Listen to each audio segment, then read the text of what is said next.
As we warned you, we had to divide this transmission into 2 packages. This is the second part of the 10 podcast transmission. Be aware, there are plans, CIA, FBI, various letter agencies, who are pretending to be members of various UFO and paranormal discussion groups on the internet. One agent can pretend to be up to 10 individuals. So as you read the threads on these sites, and you read interesting counter-arguments, flames, put-downs, intellectual responses, everything from A to Z, to confuse the issue, know, hear me, know that these are agents deliberately seeking to make the discussion implode or explode. One of their most effective techniques is to make a joke about something. Another interesting fact. We all know that the amount of knowledge that we human beings have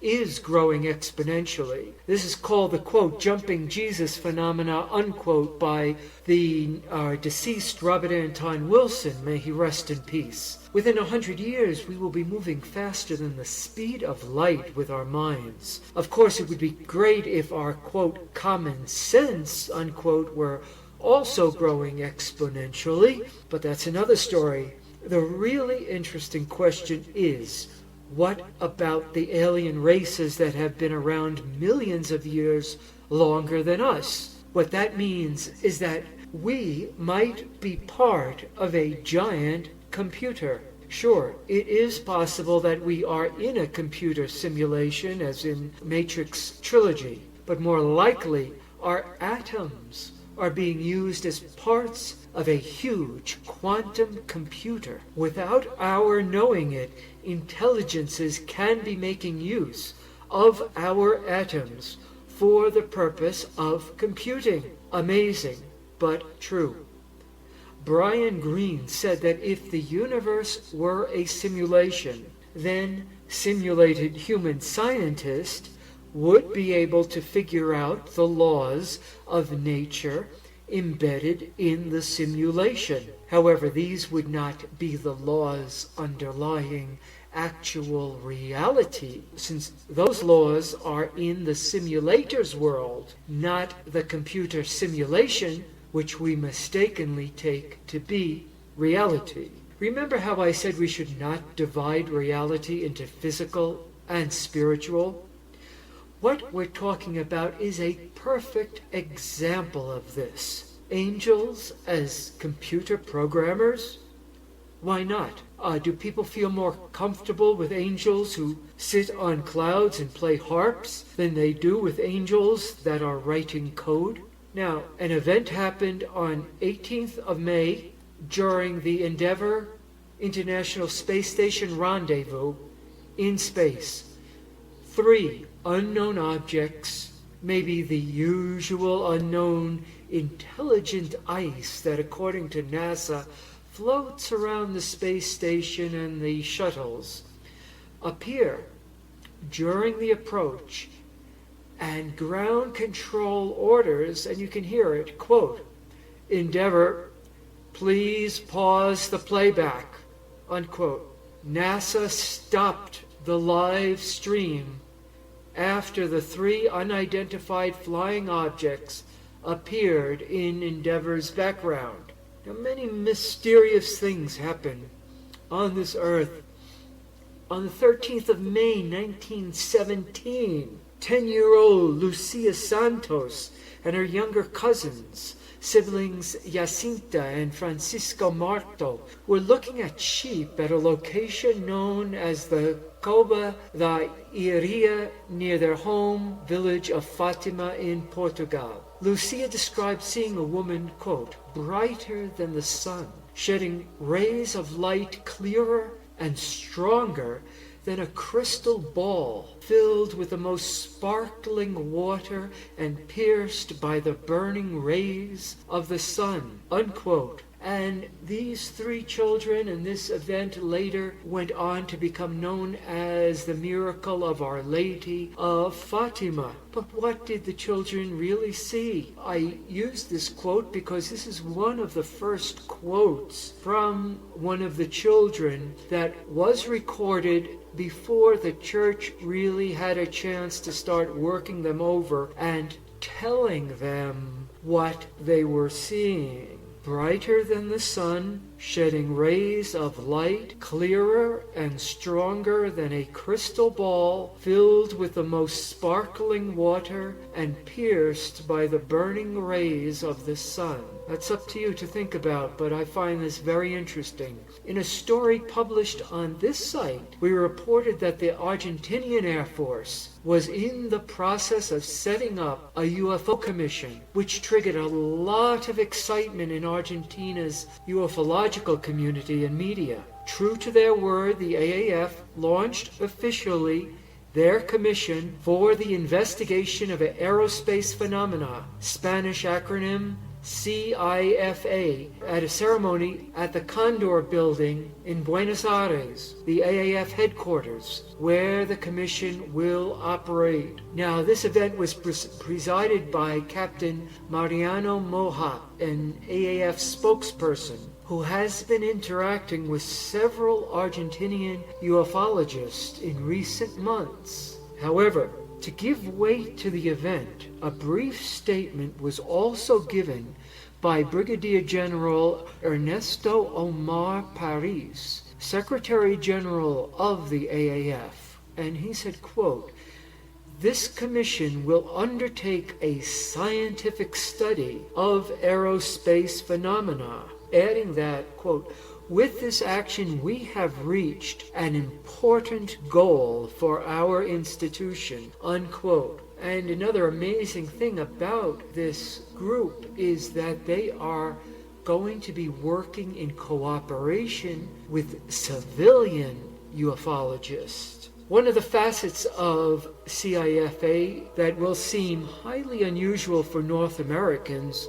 but not so in South America, where cultural attitudes towards ufology are far more open, is that the AAF reached out to several civilian UFO groups and researchers to act as outside members and advisors of the commission. These include Alberto Brunetti from the investigative group of unknown aerospace phenomena, the Spanish acronym GIFAD, Carlos Ferguson, coordinator of the Argentinian Ufological Network, RAO, the independent researcher, computer expert, and well-known local ufologist Carlos Alberto Lerchuk, and Andrea Perez Simondini, a chemist with CEFORA, an umbrella group of Argentinian UFO groups, which requested, in a letter to President Cristina Fernandez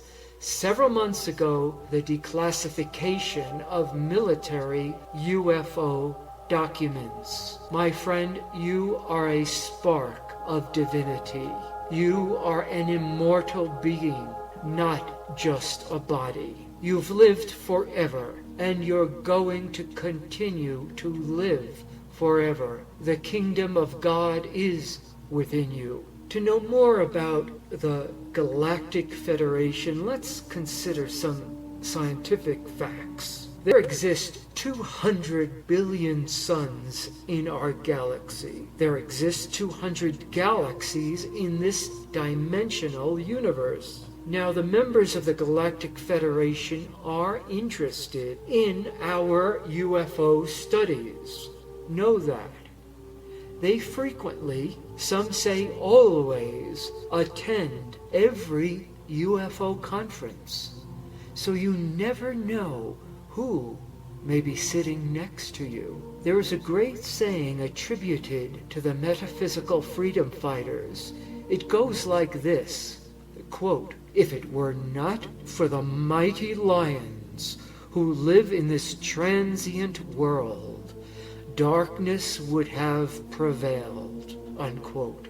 There were many weapons in the past, sonic weapons, particle beam technology, thunderbolt technology, death ray technology, pressure wave technology. In Mycenae, Greece, there's what's called the Treasury of Atreus. There's one stone hoisted right over the entrance to that treasury. And this stone, and it's perfect, it weighs an estimated 250 tons. Now, don't even get me started on this. In Baalbek, there are stones that weigh in at over 1,000 tons. Early builders had access to acoustic technology that enabled them to move gigantic blocks of stone.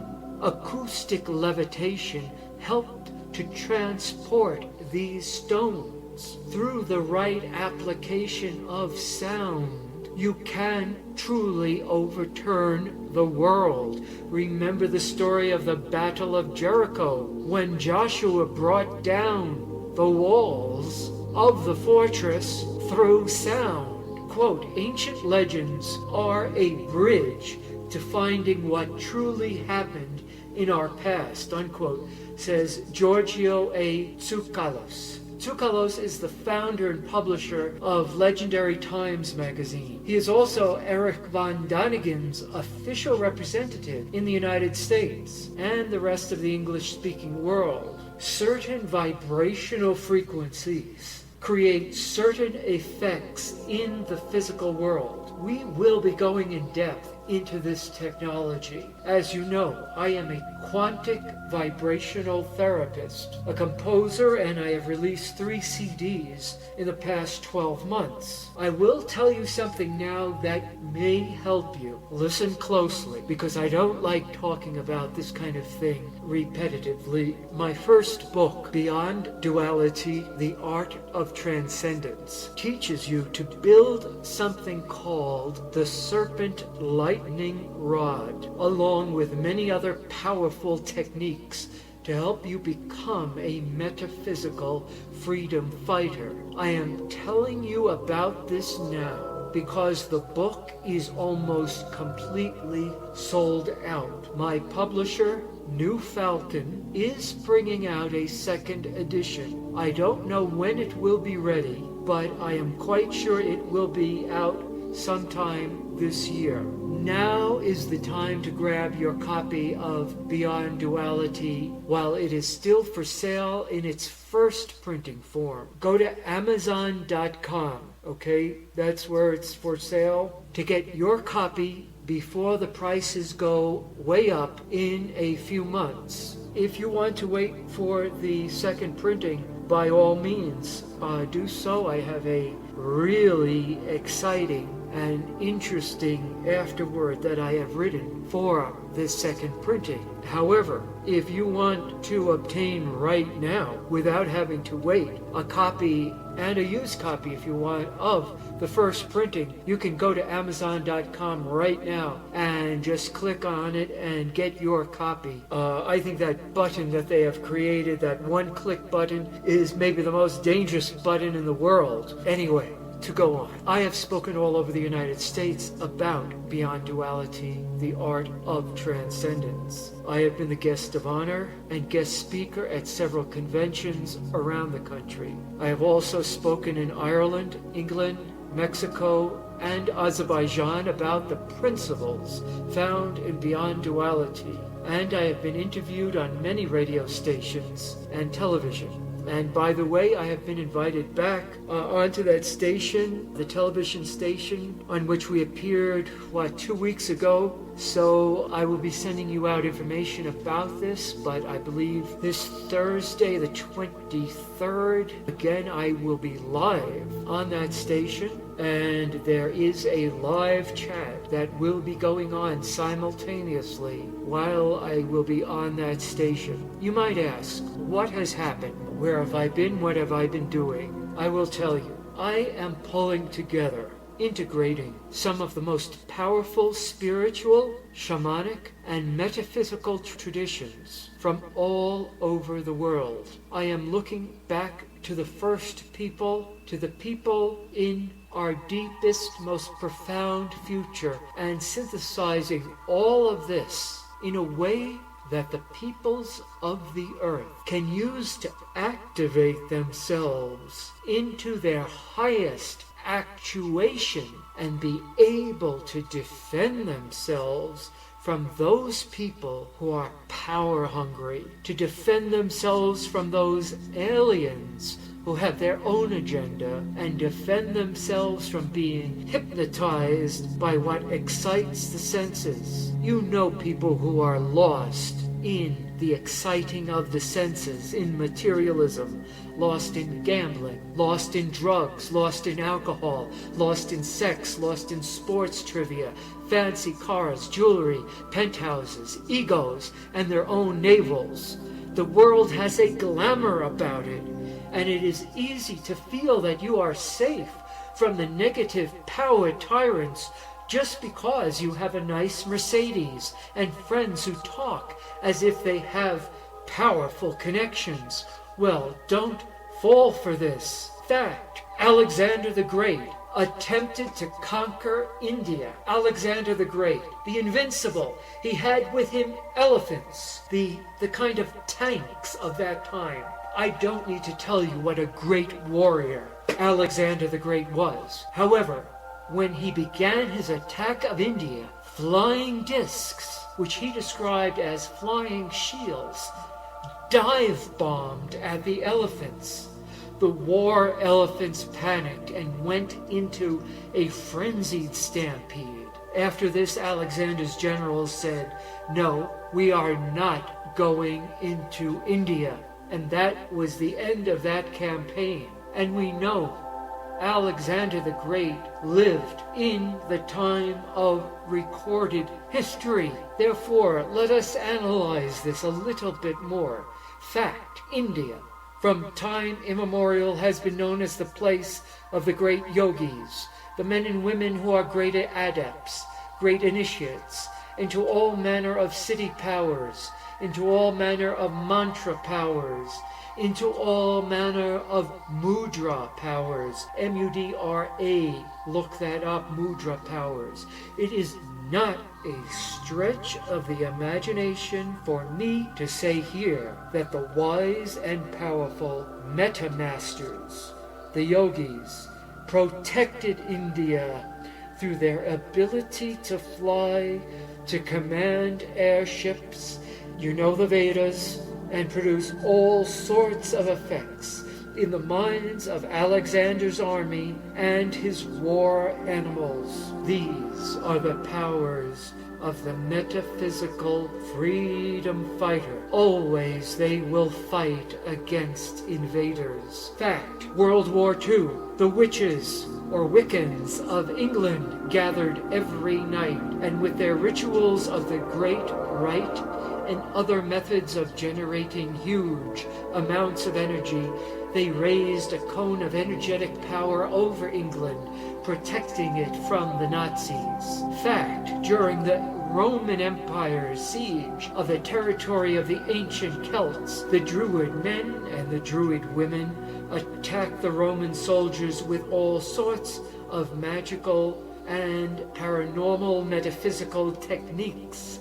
They used sound techniques against the Roman soldiers to create a gravitational field around your aircraft. Then the Earth's gravity has no power over you. My adopted father, who, if you followed my videos, you know that I was put into an orphanage and adopted. Well, my adopted father, you may know, he was one of the main individuals in charge of building the lunar lander, otherwise known as the LEM, or the Lunar Excursion Module. Of course, he had top secret clearance. As I get older, the more I wish I had talked to my dad about all this. For one thing, my dad, well, he never liked talking about his work. I think this was due to a combination of his oaths of silence regarding national secrets and just his personality. Nevertheless, he did tell me some secrets. He would wake me up some nights. He worked nights. He was in charge of the whole 12-hour period of working on the Lunar Module. They had come up with this brilliant concept because the space race was on, the race to get to the moon. Who would get to the moon first, us or the Soviet Union? And they realized, well, no, instead of just working during the day, we must work around the clock. So there was a day crew and there was a night crew. My father headed up the night crew. So he would get home in the wee hours of the morning. One night, he told me straight out, without an introductory conversation, that the United States possessed an anti-gravity kind of paint. Yes, he said that we have a paint that is an anti-gravity paint. And he saw it with his own two eyes. He also spent some time after the lunar program out on Whigby Island, the exact year that Mount St. Helens erupted. He got to see the volcano erupt. When he came back, he told me that he was bored out there until he came across a series of books by a man he told me was named Emanuel Velikovsky. He said that I must read these books. It was more of an order than a Book of the Month Club recommendation from a father to a son. He brought me back Real Volcanic Ash and Velikovsky. When the first emperor of China arrived, he arrived on a dragon. The Greek gods flew in chariots of fire, maybe burning their retro rockets. The great Celtic pantheon, the Tuatha Dé Danann, arrived in Ireland flying through the sky. Humans, when confronted by the liminal, something that exists simultaneously on two different existential planes, will always cloak that reality in a form that is consistent with their culture. A lot of science fiction books were written in the 20th century before the wave of flying saucers arrived in the late 40s. During World War II, we were surrounded by incredible new technology. Atomic bombs that split the atom, unleashing an unearthly mushroom of horrific fire, smoke, and slow, unimaginable death. We, and I'm talking about America, saw the launching of the V-2 German rockets that flew from Germany to rain down upon London. Our fledgling Air Force pilots saw mysterious, what they called Foo Fighters, UFOs, unidentified flying objects, playing tag with their state-of-the-art bombers and the fastest planes U.S. money could buy, rockets, mysterious unidentified flying objects. And atomic energy had become a reality when that saucer crashed in Roswell in July of 1947. We see what we can see. Humans were traumatized by World War II. Our poor human race has been traumatized over and over again since we had to deal with the first meteorites, the Ice Age, innumerable wars, and a handful of unbelievably deadly plagues like the Black Death. It's amazing how the United States government refuses to sign any treaty having to do with limiting our arsenal of biological weapons.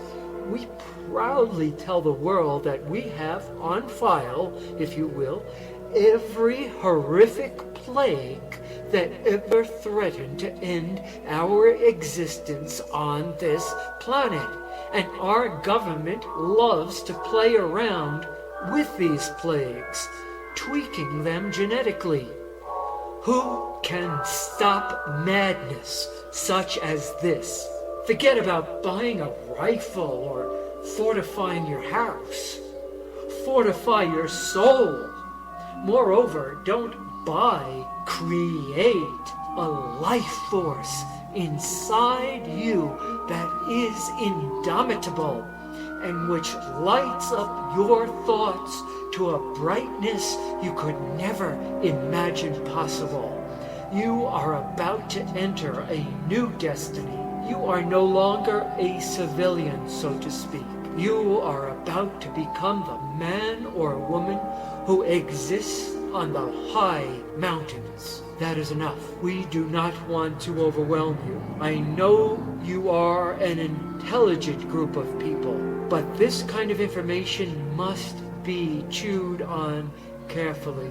Nowadays we read at lightning speed, but in the Middle Ages, people sipped words as people sip a fine wine or a fine brandy. They would read very slowly, on purpose, to squeeze every bit of meaning out of a sentence, appreciating the beauty of the prose. There was even a practice where they would read one word at a time. Can you imagine that in our "it's got to be done yesterday" culture? This ends our transmission for June 19, 2011. Remain firm. We will be in contact soon.